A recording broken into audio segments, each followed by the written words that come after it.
Mercedes Vision EQXX is a benchmark for future EVs and it's fun to drive. If you follow Formula E or any kind of motor racing, really, you know that behind the drivers, teams, and cars that win the races, telemetry is what drives everything. Telemetry channels live data from a race car's components to map energy in and energy out, velocity, and how driver inputs come into play, among many other potential pieces of information. At various points around a track, the information holds lessons for the driver, diagnostic tools for the car, and helps show the engineering team how to make the car better. This past week, at Mercedes Amending and Proving Grounds in Germany's Black Forest region, I got a chance not just to drive the EQXX but to get a glimpse of the methodology the engineering team has been applying to this car. During my drive evaluation, my driving efficiency results were held up against those from an engineering benchmark. Yes, this is the futuristic Vision EQXX, the most efficient car Mercedes-Benz has ever built.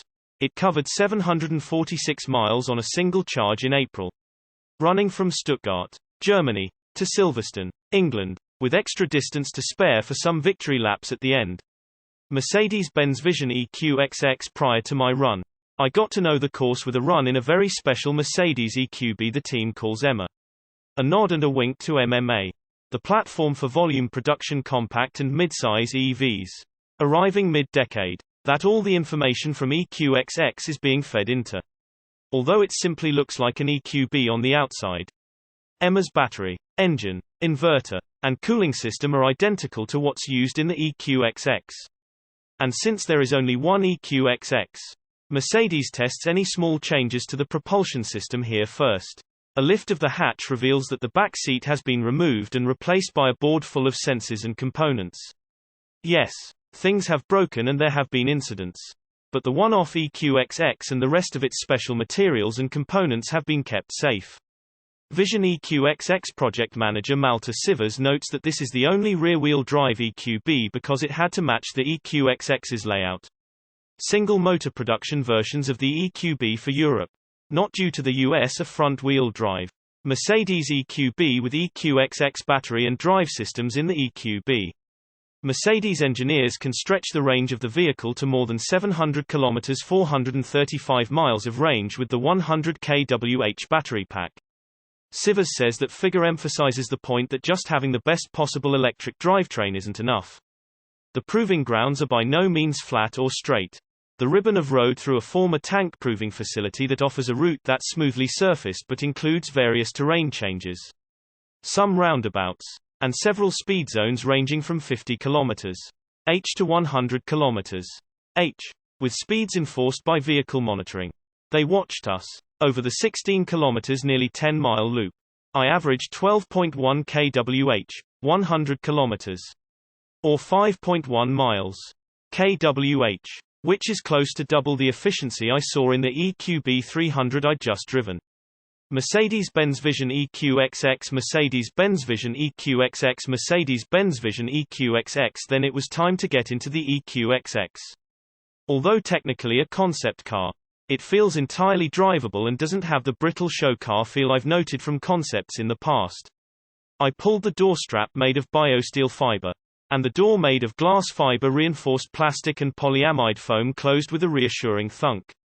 Then I adjusted the seat, upholstered in a mushroom-based vegan leather alternative, and got quite comfortable in the EQXX. Noteworthy as I'm a long-legged 6'6". Driving the EQXX didn't require learning a new interface. The switchgear and shifter stalk are in about the same places as in the EQB. While the haptic controls in the steering wheel hub are merely a simplified new generation of the current layout.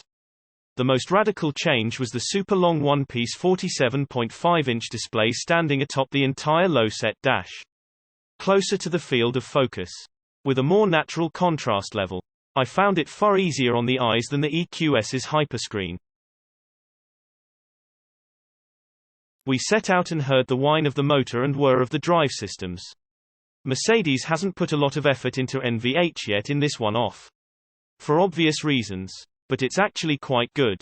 The body feels rigid, and the steering remarkably normal and communicative. The EQXX's lower body is made of special low CO2 recycled steel.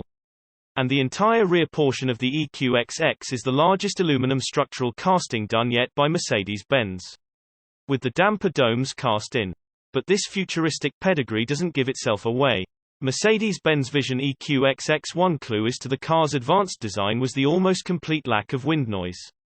The EQXX cuts through the air with a remarkable 0.17 CD. Its slim, specially developed Bridgestone Turanza Eco tires on 20-inch forged magnesium wheels don't generate all that much road noise. Either. Little much else word underneath. Either. The cabin is kept cool with a modern climate system driven partly from a 12-volt system that's fed mostly by a rooftop solar panel. A cooling on demand approach down below funnels air past the air-cooled battery pack only when necessary, while a liquid cooling system manages only the power electronics and motor. Mercedes says it can keep pack temperatures not much above ambient temperature. But it hasn't detailed the cells inside the nearly 100 kWh pack quite yet. I was encouraged to keep the EQXX's powertrain within a 20 or 25 kW sweet spot, at which point the propulsion system works at its peak 95% cell-to-wheels efficiency. Over the course, my driving style was different. I recuperated more, 1.62 kWh, versus 0.66 kWh for the test driver, suggesting they were simply smoother. And my average speed was slightly higher, at nearly 51 km h versus 49 km h. But looking at my results overlaid with theirs didn't look as bad as I feared. Efficiency for EQXX drive, I didn't embarrass myself too badly. But while the Mercedes-Benz test driver to beat drove the route with an average consumption of 7.9 kWh, 100 km, I used up electrons at a rate of 8.39 kWh, 100 km.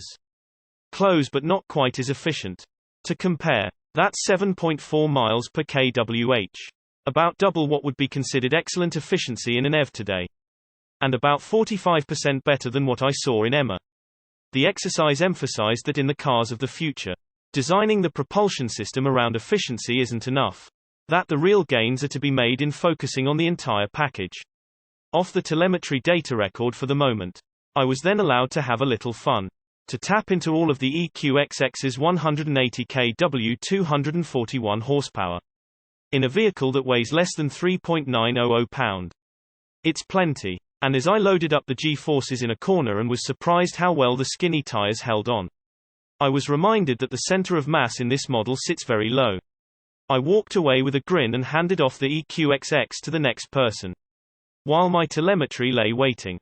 Even from a short sample behind the wheel, the EQXX sends a strong message that applying all the technology possible and making the most of the energy available, as shown by racing, doesn't have to be drudgery. It can be the fun part.